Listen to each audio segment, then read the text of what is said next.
Runners. Trend botror, vend ku mbathen VIP. Në Runners mbathet edhe qenari. Mos harro, këmbët merre me veti. Runners, për të gjithë. Mjeshtrin, dashurin, i zhndëruam në kënaqësi të vogla, të ëmbla, me përbërësit natyror me kualitet më të lartë, gjithmonë të lidhur me mikpritjen dhe tryezën festive.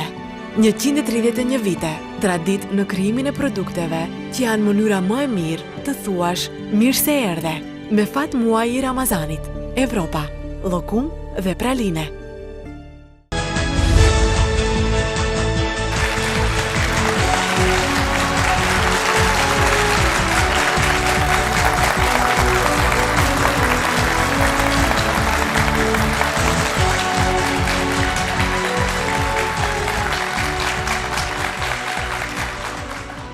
Të nderuar miq, ka një problem mjaft qetësues të shoqërisë sot, si asaj globale, po edhe në ato lokale. Po le të përqendrohemi në ato lokale, pra në shoqërinë tonë. Është kriza bashkëtorë. Madje, edhe në edicionet e ndryshme informative të televizioneve tona, ndodh nganjëherë të përzidhet si temë për të trajtuar treguesi i lartë i ndarjeve, i divorceve, të dhëna që merren zakonisht në gjykat, aty ku bëhen gjyqjet midis bashkëshortëve, të cilët e thyen premtimin e tyre, atë premtim që kanë dhënë për një jetë bashkëshortore, për të qëndruar besnik njëri tjetrit, zakonisht patetizohet dhe thuhet deri në vdekje. Ndaj dhe, ose sa tjetë jeta, ndaj dhe e kemi quajtur këtë emision të radhës në këtar premtimet e thyra pikërisht për të trajtuar çështjen e krizës bashkëshortore. Për këtë unë kam zgjedhur Gyltene Dërguti, që vjen nga qendra e mjekësisë familjare në Ferizaj, është psikologe. E ftoj në skenë.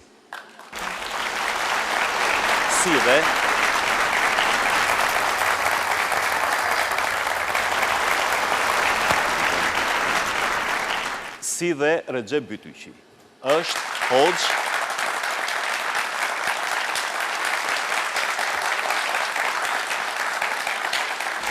Është një hoxh i nderuar që vjen nga qyteza simpatike e Litianit. Mirë se u kam në studio.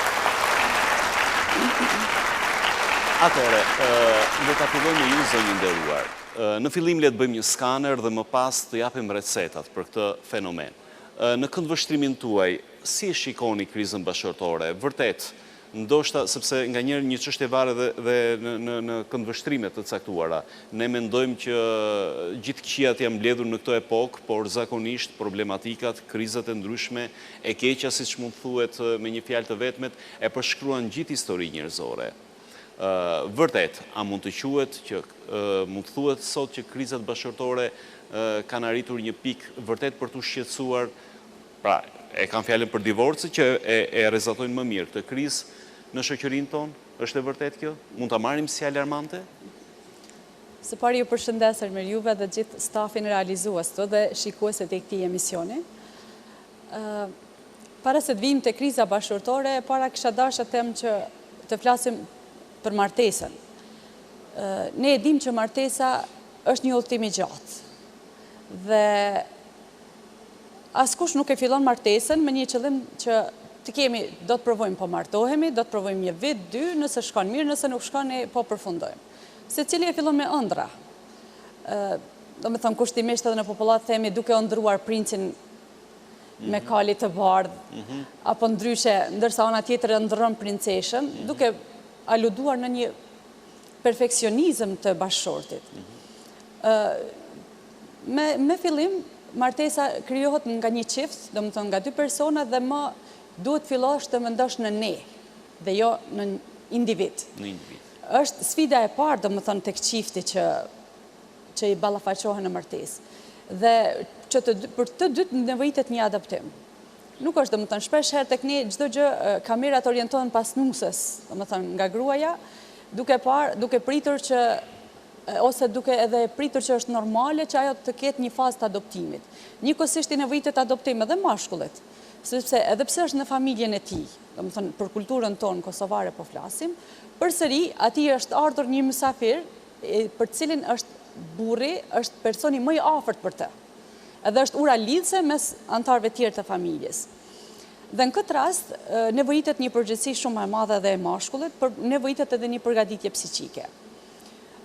Kur vim të krizat, domethënë cilat janë ato elemente që ndikojnë të krizat bashkëtorë ka të shumta.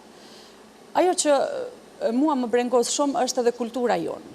Në kulturën kosovare është, domethënë, kusht një farë forme, po ta duash burrin, nuk mjafton, është e nevojshme ta duash edhe vjehrën, edhe vjehrin, kunetet, bijat, janë disa koncepte, domethënë, që i përkasin inkas kulturës kosovare. Gjë që unë mendoj që në start krijojnë disa huti, një amulli që për nusën është një ngarkesë ose për bashkëshorte. Pa diskutim që për të pas një jetë bashkëshortore janë element edhe anëtar të tjerë të familjes, qoftë nga ana e burrit apo qoftë nga ana e gruas, por që duhet kërkohet respekt dhe jo dashuri. Dashuria është një diçka e msheft. Dhe për dashurinë duhet brengosen çifti me njëri tjetrin. Dhe nuk duhet të jetë brengose nëse djali nuk e don nënën e nusës, ose anasjelltas nëse nusja nuk e don nënën e djalit. Respekt duhet kërkohet.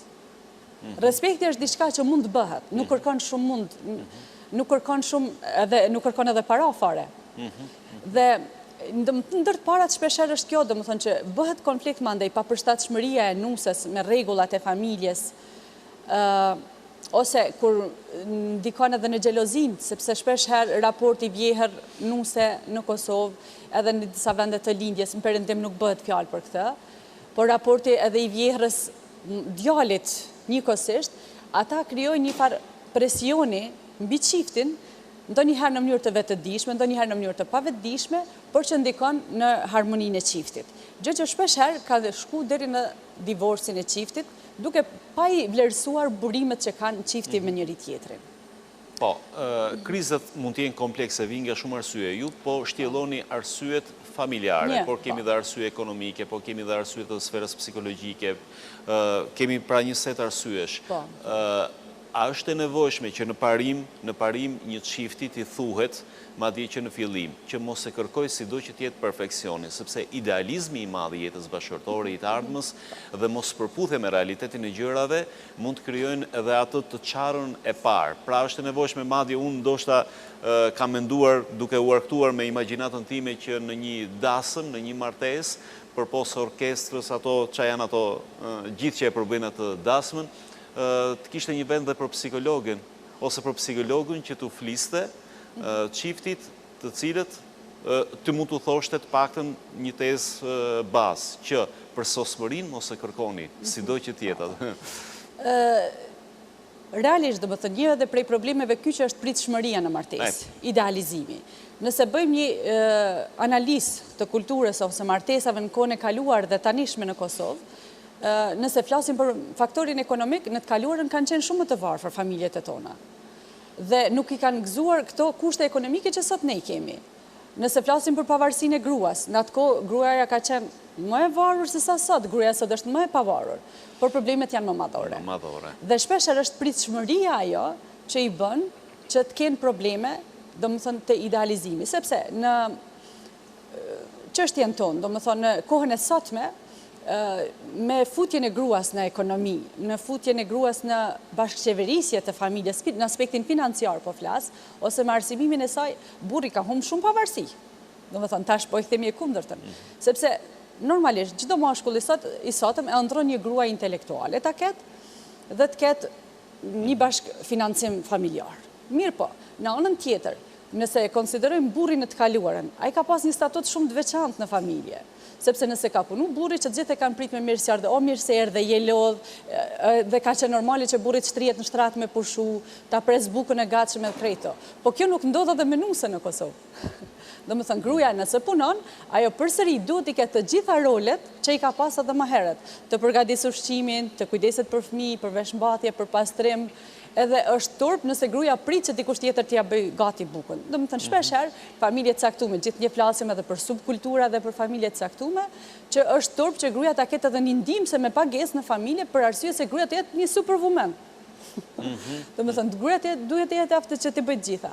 Dhe kjo, në një kohë caktuar, ndoshta edhe gruaja bashkëshortja mund të ballafaqohet dhe mund të qëndrojë këtyre. Me kalimin e kohës shkaktohet një shterje që në psikologji njihet si termi burnout, konsumim psikologjik, që fillon, do me thënë, edhe çdo gjë merr negativizëm, harxhohet energjia dhe më asgjë nuk i duket bardhë dhe aty fillon kriza pikërisht.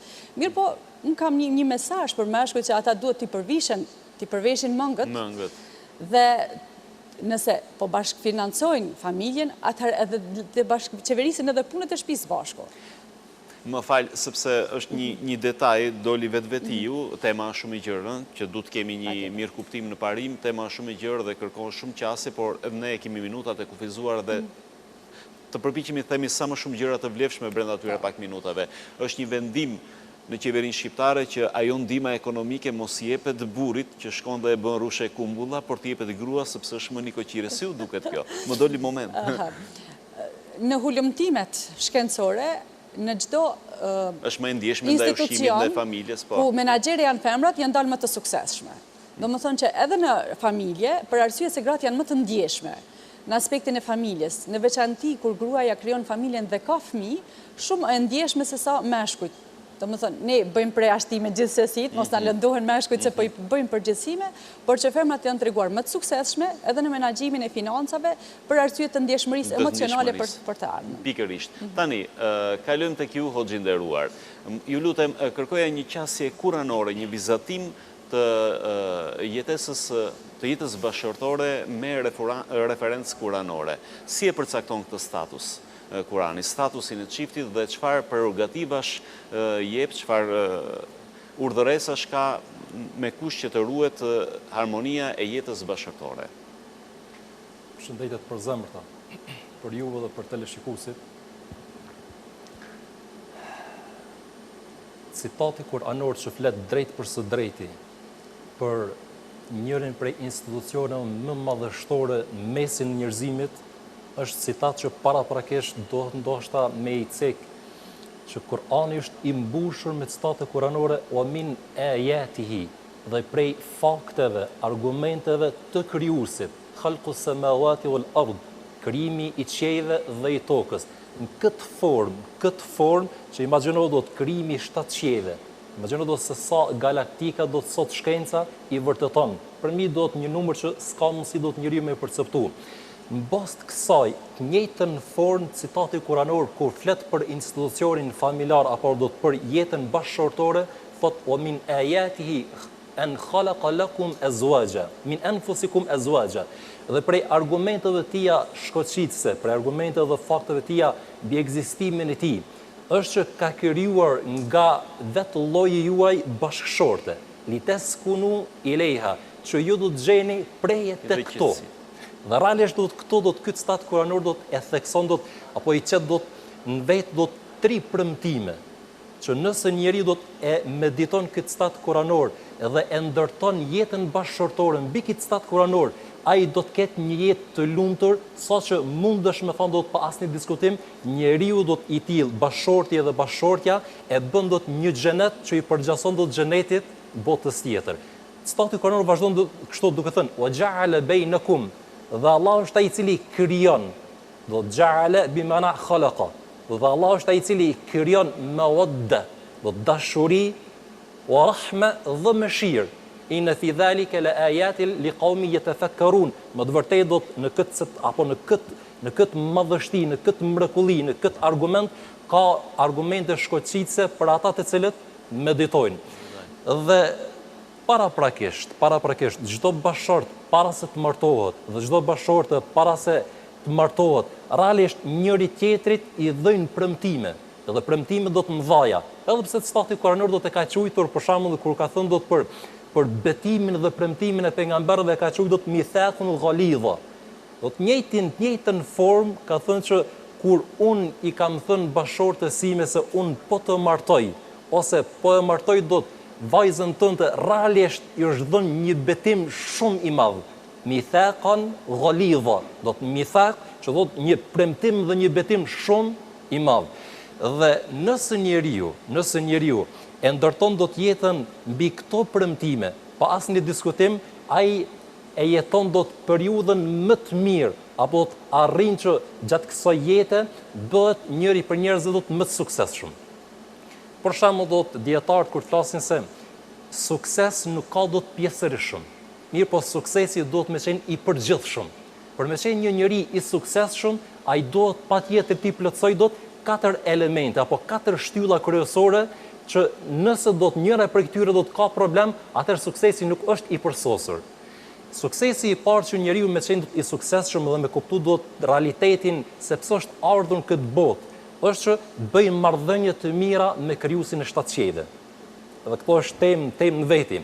Suksesi i dytë apo do të ajo shtylla e dytë të jetë i suksesshëm në jetën bashkëshortore. Saktësisht në jetën bashkëshortore, duke filluar do të spari do të me bashkëshortën dhe me trungun familjar. Për të jetë i suksesshëm me rrethin familjar, me njerëzit në përgjithësi e sidomos me shokun e jetës. Shpyti do të me bashkëshortën apo do të me bashkëshortin.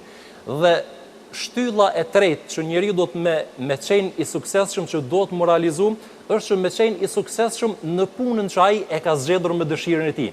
Profesionin që e ka zgjedhur e tij, që ai atë punë me bëdot mision, jo vetëm profesion, jo vetëm punë. Dhe e katërta është që me qenë i suksesshëm në shëndetin e tij. Nëse ndonjëra prej këtyre është defekt, atëherë edhe suksesi i njeriu është në pikpyetje. E sidomos nëse është në defekt, jeta bashkëshortore, thyhen premtimet. Do të thyhen premtimet që ti e ke dhënë do të bashkëshortës para se që e ke martu. Thyhen do të gjatë jetës bashkëshortore, s'ka dyshim se atëherë do të dalin më të vërtet kriza të shumta dhe kriza bashkëshortore është një prej krizave dhe një prej sprovave që do të zgjedhje me mençuri. Pikërisht sepse ka të bëjë dhe me atë që quhet institucioni bazë i një shoqërie të shëndetshme siç është familja. Mirë, do ta ndërpresim për pak minuta këtë diskutim, këtë bisedë për një hapësirë publicitare.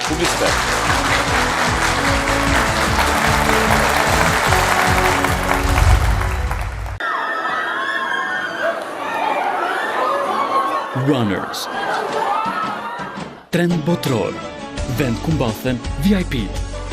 Në Runners mbathet edhe qenari. Mos harro, këmbët merre me veti. Runners. Për të gjithë. Hyundai Electronics, the power of quality.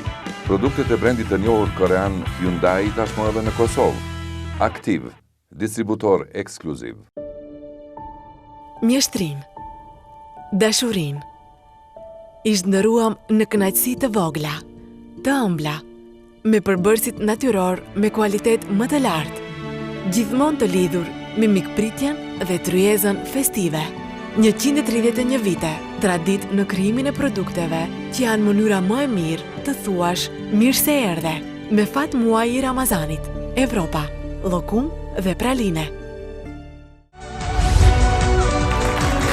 Rikthehemi bisedës. Premtimet e tyra, dhe tani, të bim pak kokë muhabetit, një ndër shkaqet e premtimeve të tyra janë dhe tradhtit bashkëshortore, ajo që quhet jeta e fshehtë e çiftit. Ju lutem zonjë, a jemi në një terren social që me të vërtet e çon jo të favorshëm për ta cytur dhe për ta bërë çiftin të ekspozuar ndaj këtij fenomeni? Kjo është një dobësie e madhe njerëzore, të kemi parasysh po themi në realitetin ku jetojmë ne. Fatkeqësisht, ky terren është mjaft shumë i hapur aktualisht dhe kemi disa faktorë që kanë ndikuar këtë. E para, ekspozimi jon gjatë luftës në vendet perëndimore, gjë që shpesh herë materialja, ajo teknologjia e zhvilluar në shtetet e perëndimit ka bërë me kuptu sikur çdo send që është i tyre është edhe i vlefshëm edhe i mirë për ta sjellë në kulturën tonë. Një pëlqyeshmëri, një lakmi, ta them kështu. Është media që ka një rol të rëndësishëm, që ka ndiku fatkeqësisht, domethënë, qoftë me serialet, cilat jipen në orarin më të mirë kur familja mund të jetë bashkë dhe mund të ndaj kohën së bashku me anëtarët e tjerë, që media ka një ndikim fantastik, pozitiv dhe negativ. Në qëndrimet e tona, në edukimin e brezave tonë. Dhe interneti gjithashtu. Sepse ne kur flasim për tradhtinë bashkëshortore kemi dy llojesh. Një tradhti bashkëshortore që bëhet, domethënë duke kryer marrëdhënie intime me një person tjetër, dhe është tradhtia bashkëtorë emocionale, që nuk do të thotë që të ikë deri te jeta intime, por komplet aspektin psikologjik ja përkushton dikujt tjetër. Dhe në internet kjo ndodh shumë, qoftë përmes Facebookut, me komente, lavdata, gjëra që në vend se t'ja jap këto bashkëshortes apo bashkëshortit të tij, apo të saj, bëhen me dikë tjetër. Domethënë edhe shpesh herë kush është ky person, për shembull, nëse e pyet që fleti me të, e kam vetëm shok të shpirtit, domethënë kështu diskutoj. Mirë, po gjithaj investim emocional. Është e nevojshme të investohet në familje, të realizohet me bashkëshorten me të cilën je në kuror dhe me të cilën ke krijuar fëmijë, sepse ne nëse presim që një brez të shëndosh ta kemi të ardhmen, që fëmijët e tanë të kenë një edukim të mirë fillt, atëherë duhet ne të jemi shembull.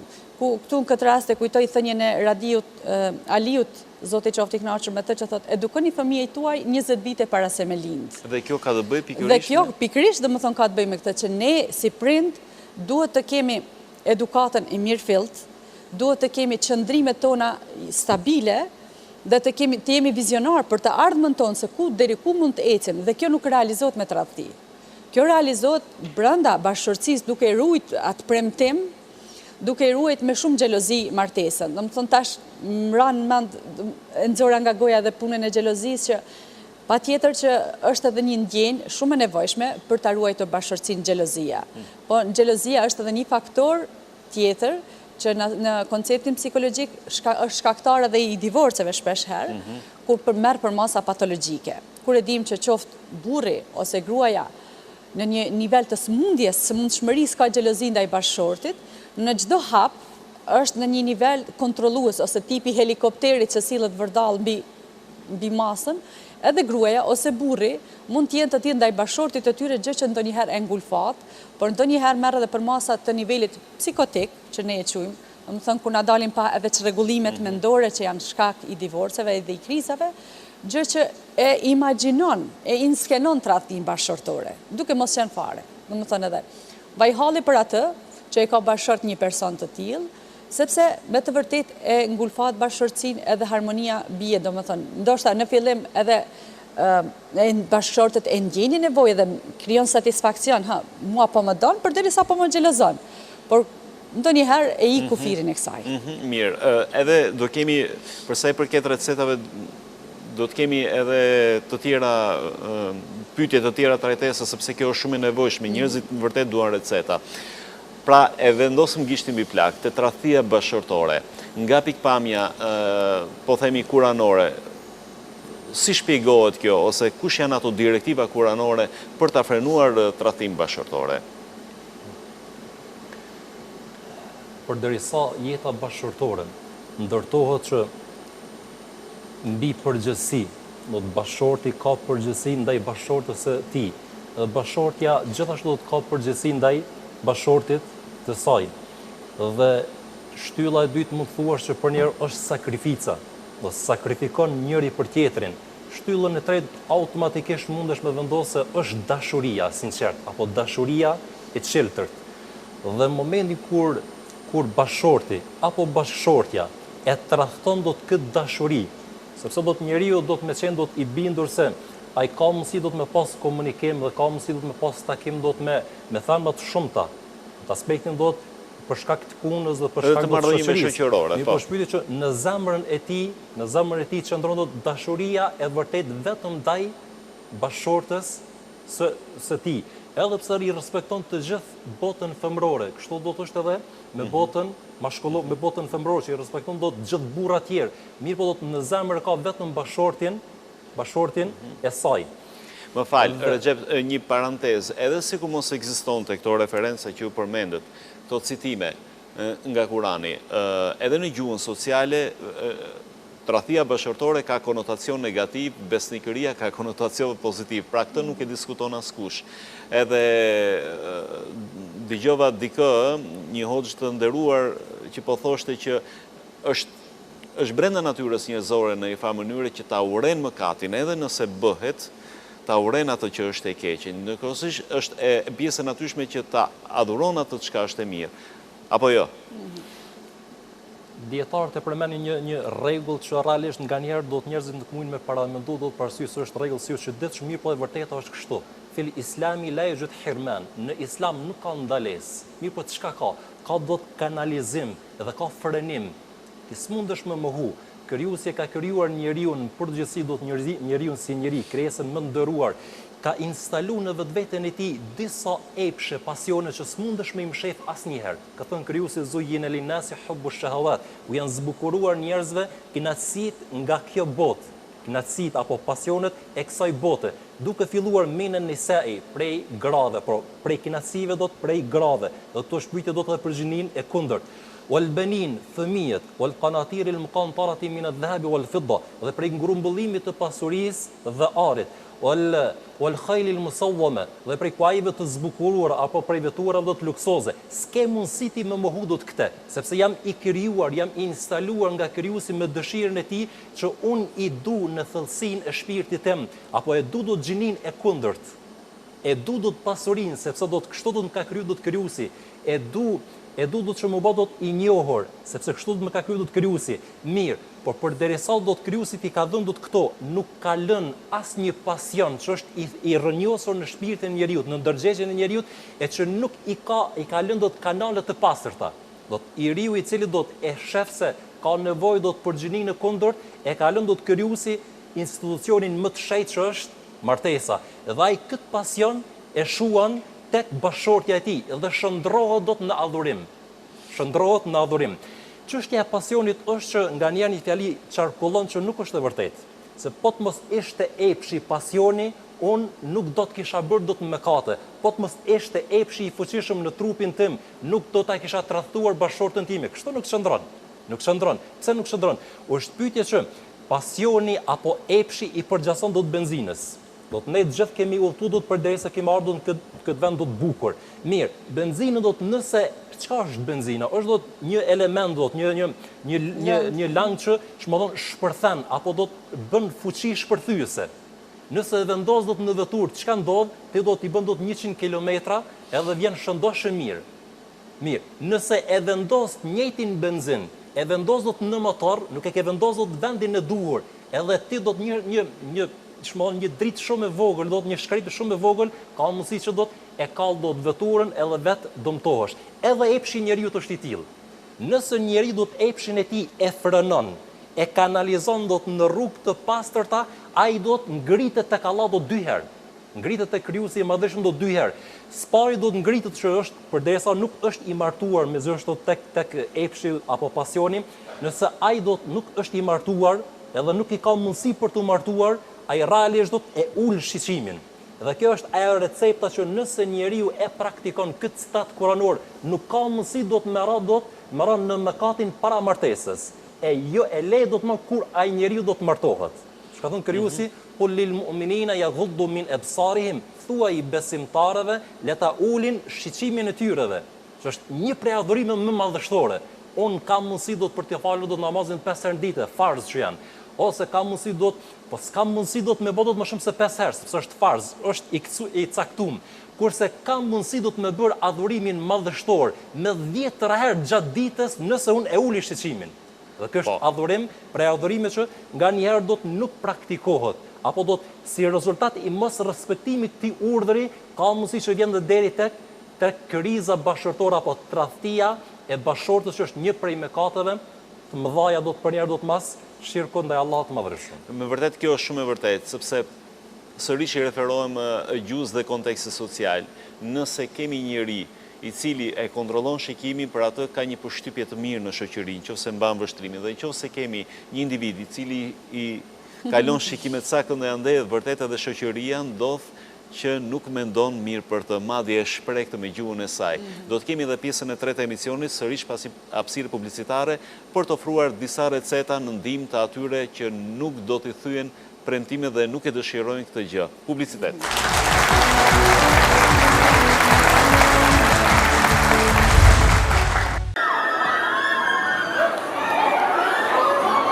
Runners. Trend botror. Vend ku mbathen VIP. Në Runners mbathet edhe qenari. Mos harro, këmbët merre me veti. Runners. për të gjithë. Hyundai Electronics, the power of quality. Produktet e brendit të njohur korean Hyundai tashmë edhe në Kosovë. Aktiv, distributor ekskluziv. Mjeshtrin, dashurin. Ishtë ndëruam në kënaqësi të vogla, të ëmbla, me përbërësit natyror me kualitet më të lartë, gjithmonë të lidhur me mikpritjen dhe tryezën festive. 131 vite, tradit në krijimin e produkteve që janë mënyra më e mirë të thuash mirë se erdhe, me fat muaj i Ramazanit, Evropa, llokum dhe praline.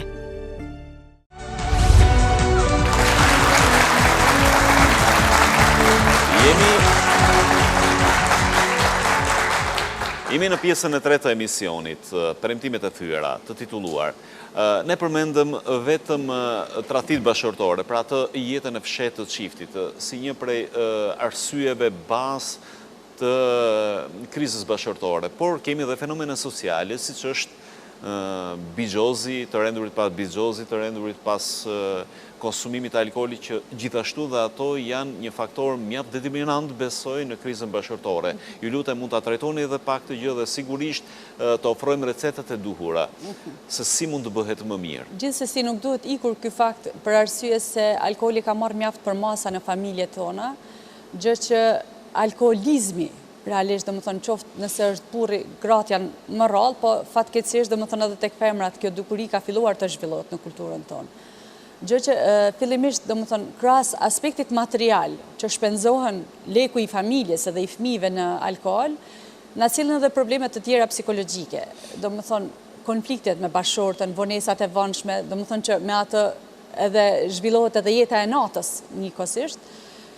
Mirë po, kohëve të fundit, për masa negative, në shoqërinë tonë kanë marrë edhe lojrat e fatit. Një raport, dhe më thënë, që i kam dorëzu parlamentit e kam shtjellu këtë çështje mjaft me rëndësi, me cilën është presupozu që bëhet një ligj, dhe më thënë, të ndërtohet ligji për mbylljen e tyre, mirë po fatkeqësisht, dhe më thënë, aq fshehurazi e thith bigjozi energjinë e njeriut edhe familjes, gjë që fatkeqësisht kom pas rast kur në klinikën time, pas 20 vitesh martesë, një çift që e kanë dashur shumë njëri tjetrin, një çift që kanë pas një jetë të lumtur bashkëtorë me fëmijë, është bërë shkak, domethënë, të divorcimit. Në mënyrë të pakthyeshme, absolutisht, dhe kjo është për arsye se ne mendoj që duhet i kushtojmë shumë vëmendje. Edhe ne si ekspert, qoftë psikologu, psikiatri, punëtori social, po mendoj që edhe ata që i vënë ligjet duhet të kenë shumë kujdes më të madh në menaxhimin e këtyre institucioneve që janë fatale dhe po e shkatrojnë shoqërinë kosovare. Është interesante sepse fenomeni bigjozit sot është sofistikuar, është ngjizur me një element siç është ai i adhurimit të futbollit, i kënaqësisë që t'jep kjo lojë, shumë e bukur, dhe nuk është më e bigjozi deri djeshëm që luaj me ca zara, luaj me ca letra. Pikërisht e përmenda se në mënyrë tinxare e thith njeriu, për arsye se edhe kur e diskutojmë në masë, domethënë në rrjetin e gjerë shoqëror që bastorët janë të dëmshme kështu. Çka ka të keqe, domethënë ai është një arktim, ti po vë bast, bën, s'bën. Mirë po, ajo bëhet me lekun. Edhe në momentet e para, domethënë humb 50 centa, një etiket mund të jetë shumë e lirë ajo. Por me kalimin e kohës, domethënë, pikërisht problemi fillon kur në fitimin e parë ti mund të bësh brenda 15 minutash ti fitosh 100 euro ta zëm.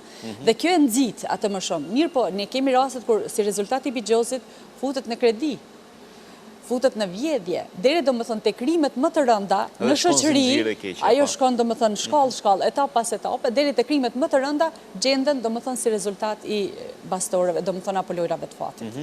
Sa e rëndësishëm është besimi në jetën e individit për ta ruajtur jetën bashkëtorë, për ta ruajtur familjen? Çfarë impakti ka? Sepse mund të kemi të tillë njerëz që, okej, e pranojnë në parim që kjo është një gjë e keqe, mirë, po nuk pranojnë të kenë referencat e besimit për ta rregulluar një gjendje të caktuar. Dhe është ajo që thuhet zakonisht i mbështeten logjikës gjërave.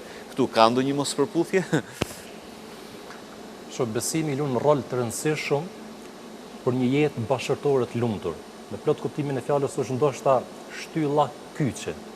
Nëse do dy bashkëshort janë që kanë një vedije të lartë fetare, janë praktikues të urdhrave të krijuesit të madhërisëm, pa asnjë diskutim do të janë shembull për të tjerë se si do të me qenë do të një jetë bashkërtore e mbushur do të me hare, me harmoni dhe mbushur do të me dashurit sinqert. Nëse mungon do të besimi, po flas do tash e kam fjalën për besimin i cili do të edhe kur jetin vetmi e din se është duket përcjell krijuesi i madhërisëm, një bashkort apo një bashkëshorte e cila e ka frikën ndaj krijuesit madhërisëm, ai asnjëherë nuk ka mundësi që kënda e tij të shkel aty ku nuk do të më shkel. Ose nuk vjen shprehje që të vjen deri tek ajo që u përmend si fenomen do të shumë i shëmtuar që është prostitucioni. Për arsye se ai ka të qartë sepse krijuesi në kapitullin El Isra bën dot një krahasim, sikurse radhitja e citatit kuranor do të jep shejse ky mëkat është vrasje. Për shembull do të thotë 21 do të kapitullin El Isra, wala taqtulu auladakum, do të mos i mbytni fëmijët e juaj, khashyatan min imlaq, do të prej frikës së varfërisë. Do të përnjëherë do të citati do të pas këtij që do ta citojmë do të thotë wala taqtulu nafsa allati harrama Allah illa bil haqq. Do mos e mbytni vetveten e juaj, do sepse është një prej mëkateve do të më të shëmtuara. Mes këtyre dy citateve kuranore do të krijuesi thotë wala taqrabu zina. Dhe mos ju afroni prostitucionit. Besimtari këtu tek shpreha do të kur ta lexon këtë citat kuranor, ai nuk e diskuton do të prostitucionin si do të mëkat i shëmtuar. Mirë po ai realisht kur e mediton citatin kuranor që është e ndaluar çdo gjë që të çon deri tek prostitucioni, që është një prej mëkateve më të mëdha dhe sikurse ka dëshiruar do të krijuesi më brëm me dije se ai njeriu i cili e bën këtë mëkat shëmtuar realisht e ka vrarë do të atë person, ço do të prej dy gjinive. Që besimtari do ta ketë parasysh një prej faktoreve që mos më ardh deri tek kjo. Përmendëm se është ai mjeti më i shkëlqyeshëm që iblisi e përdor do të shiquarit, do të enadhratu sahum masmum min sihami iblis. Do të shiquarit është shigjet e helmuar prej shigjetave të iblisit. Dhe ai i cili do të e bën që nuk e ul shqiqimin, s'ka dyshim që zemra e tij do të vjen deri tek vjen deri tek më e keqja. Realisht sa i përket receptit 2 që burri dhe gruaja të mos vjen deri tek ky mëkat i shëmtuar, edhe që të çrregullohet dhe të vjen krizë në pikpyetje do të jetë bashkëtorë, është që njeriu nuk do ta lejoj asnjëherë, këtu pa flas do të bashorti, edhe ai i cili nuk është bashort. Asnjëherë të mos lejoj që të jetë vetmia me gruan apo me femrën e cila është e huaja për të. Jo rastisht ka thënë i dërguari i Allahut hadithin la yakhluwanna rajulun bimra'atin illa kana thalithuhuma ash-shaytan. Do të nuk ka mundësi që një burr, realisht i dërguari i Allahut s'ka thënë do të kafiron, as fasiqan, as pa besimtari, as do të munafiku, po ka thënë që nuk ka mundësi që të jetë i vetmuar një burr, qoftë besimtar dhe jo besimtar. Përveç se i treti është shejtani. Edhe momentin do të në mënyrë shkencore është vërtetuar që sot do që njeriu do të jetë me moral të fortë. Sot do që njeriu do të ka përgatitje dhe ka do të shndrime dhe ka parime. Nëse ja lejën vetveten do që mu vetmu me dikën që nuk është e lejuar që ai të vetmohet. Shpreha khalwa, vetmia ka do definicion. S'është pyetje që çdo herë do të është vetmi. Kjo do tash nuk është vetmi edhe pse jemi këtu me gultenë dhe kjo s'është vetmi fare. Dhe në momentin kur njeriu do e bën çfarë do burrë, dhe jeta ka bërë do të praktika, e bën do të vetën, ose historia na ka treguar edhe në kaluarën edhe tash, që sot do që burr i madh që ka pas dije dhe ka pas do të mendje ndriçuar, ka rënë do të në mëkatin e prostitucionit. Pse? Shejtani është ai i cili do të i ka bërë do të krejt kanalizimet që me arrit qëllimin e tij. Po, dhe si që filluam këtë emision me ju, le ta përfundojmë me ju, janë minutat e fundit. Le të flasim ose le të japim do një recet, sa do modeste, për ato se si mund të ndikojmë nëpërmjet këtij emisioni që premtimet mos jenë më të thyera, sa do pak. Po të pikturonim zemrën e martesës. Do të imagjinojmë në zemër të martesës që ndron besimin në rend të parë, dashuria edhe respekti. Këto e përbëjnë zemrën e martesës. Dhe secili bashkëshort, jo vetëm njëri, që të dy bashkëshortët duhet që me xhelozi këtë zemër ta mbajnë të mbyllur pa dalë jashtë asaj.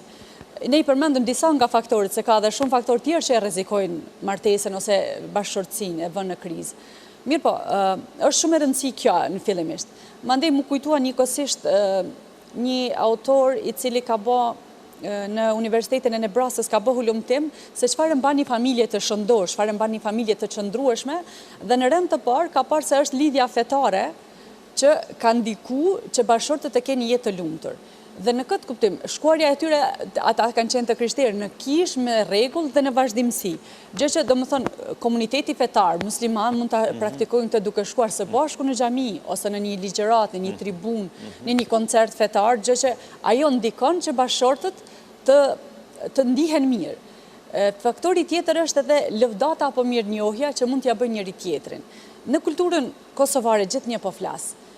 Ka diçka të cunguar në raportin faleminerës, do më thënë e kemi shumë të shkurt një mirënjohje dhe në veçanti kur flasim në raportin ndaj nusës, familje caktume gjithnjë bëjmë përjashtim se ka dallime, por në mas të gjerë ne shohim se është duket sikur një zhvlerësim I burrërisë, një zhvlerësim I familjes, nëse I thua faleminderit nusës për një diçka që e ka bë. Gjë që ajo ndihet e shfrytzuar në këtë rast, sepse I duket që po t'i them unë vlerat e nusës se ka këtë vlerë, do t'i rritet mendja, do të shkaktojmë mendjemadhësi dhe atëherë do të bie funksionimi I familjes. Mirë po, sukses është kur secili është mirënjohës për atë që bën pala tjetër, sepse nuk është e vështirë t'i thuash të lumshin duart, faleminderit për çajin që ma solle, ose këtë e bëjnë edhe bashkëshortët shpesh, që sa tulen bukë, ha nuse I paske qisë shumë krip gjellës, në vend që të tuash falemderit që paske bërë bukën gati, po I thuat që ke bërë kripën. Dhe në vend që të gjenden mangësit të një pune, le të bëhet ajo në tërësi se çka është bërë, le të ketë mirënjohje. Pra, ne nuk po diskutojmë ato gjërat e rënda që diskutuam që përpara. Ne po diskutojmë tu për farën që du të hedhin për farën e smirës nëpërmjet tyre detajeve të cilat në një farë mënyrë e garantojnë dhe e mbajnë të fortë një jetë bashkëtorë. Dhe treta që është bërë në këtë hulumtim është koha e ndarë për njëri tjetrin. Në veçanti, unë preferoj shumë tek çifti, sepse sa të jenë çiftit, domethënë në fillim të martesës, edhe aranjojnë takime jashtë familjes, domethënë dalin në natyrë të pastër ose në një kafe dikun. Mirë po me domethënë me ardhjen e fëmijëve në jetë, sikur burri merr kokën mbi vete, unë dola për pir kafe me shokun me atë këtë dhe gruaja mbetet, domethënë megjithëse secila nënë bën me kënaqësi kujdesin ndaj fëmijëve vet. Mirë po, këtu arrihet një shkputje me bashkëshortin dhe preferohet që të dalin bashkë çifti. Nuk po flasim domethënë në nejat familjare dhe këto, për të kenë kohë vetëm me veten e tyre që të marrin. Dhe është shumë e rëndësishme që me kalimin e kohës, viteve, moshës, zbehet ajo dashuria, ai elani që kanë për njëri tjetrin, por është në rëndësi të ulen ndonjëherë, t'i rikujtojnë ato momente, t'i identifikojnë cilat kanë qenë gjërat që I kanë bërë të kënaqur me njëri tjetrin, dhe t'i fusin prapë në funksion ato. Një herëzi t'i identifikojnë cilat janë ato probleme që aktualisht neve po na bëjnë që ndihemi në krizë me njëri tjetrin dhe të mundohen të shohin se çfarë mund të heqim, çfarë mund të ndryshojmë nga këto sjellje. Nuk ka asgjë që nuk mund të realizohet. Dhe nuk është divorci zgjidhje. Mund të konsiderohet zgjidhje? Nuk është zgjidhja e vetme, por në disa raste edhe mund të jetë si zgjidhje, por gjithsesi unë këshilloj që duhet të kërkohet ndihma profesionale në rastet kur çifti ka kriza në bashkëshortësi, që të vlerësojnë që gjitha burimet personale edhe profesionale të rishqyrtohen, të hidhen në një tyrjes të rrumbullakët, në një tyrjes të hapur, mandej të vije deri te divorci. Mirë, unë që këtë, sepse thash që në fillim, tema është e gjerë, por ne shpresojmë të kemi ceku pikërisht ato gjërat më kryesore që të mund të influencojnë tek gjithë ata që në këto momente na kanë ndjekur, na kanë dëgjuar dhe që mund të kenë ndonjë krizë bashkëtorë. Dhe unë do t'i ftoja t'i qasen edhe hoxhës, jo vetëm hoxhë Recep Bytyqit, po çdo hoxhë I cili posedon njohuri dhe recetat e duara, por dhe jo vetëm juve si psikologe, por çdo psikologu tjetër për të marrë edhe ashtu recetat e duara në funksion të premtimeve të pathyera, sepse premtimi pathyer do thotë një jetë e mirë bashkëtorë, një shëndet mental I mirë, një familje e mirë dhe sigurisht një shoqëri e mirë. Nëse ma lejoni edhe një, domethënë që ne përmendëm se edhe çrregullimet mendore shpeshherë janë rezultat I krizave, janë shkas I krizave bashkëtorë. Kisha apelu që të gjithë masa, sikur që kemi nevojë për mjekun, edhe nëse neve na shtohen traurat e zemrës, duhet ta vizitojmë kardiologun ose për çdo problem tjetër shëndetësor, e kërkojmë specialistin adekuat, edhe për çdo çrregullim shpirtëror, psikologjik, është e nevojshme të kërkohet njëjtë të diskutohet sepse kam problem, unë ndihem depresiv ose unë ndihem e zhvlerësuar apo çka do që të jetë, që të kërkohet ndihma mjekësore. Mirë, të falenderoj zonjën nderuar Gültene Dërguti, psikologe, pranë qendrës së familjes mjekësisë familjare në Ferizë, dhe Hoxha Recep Bytyqi nga Lipjani. Ermir Hoxha, ky ishte nektari që kushtua premtimeve të thyera. Qofshin ato gjithherë premtime të mbajtura. Ju faleminderit.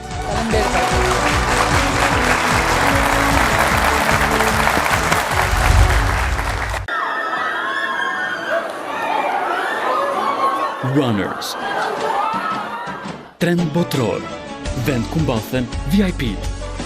Në Runners mbathet edhe qenari. Mos harro, këmbët merre me veti. Runners. Për të gjithë. Hyundai Electronics, the power of quality. Produktet e brendit të njohur korean Hyundai tashmë edhe në Kosovë. Aktiv, distributor ekskluziv. Mjeshtrim, dashurim. Ishtë ndëruam në kënaqësi të vogla, të ëmbla, me përbërësit natyror me kualitet më të lartë, gjithmonë të lidhur me mikpritjen dhe tryezën festive. 131 vite, tradit në krijimin e produkteve që janë mënyra më e mirë të thuash mirë se erdhe, me fat muaj i Ramazanit, Evropa, llokum dhe praline.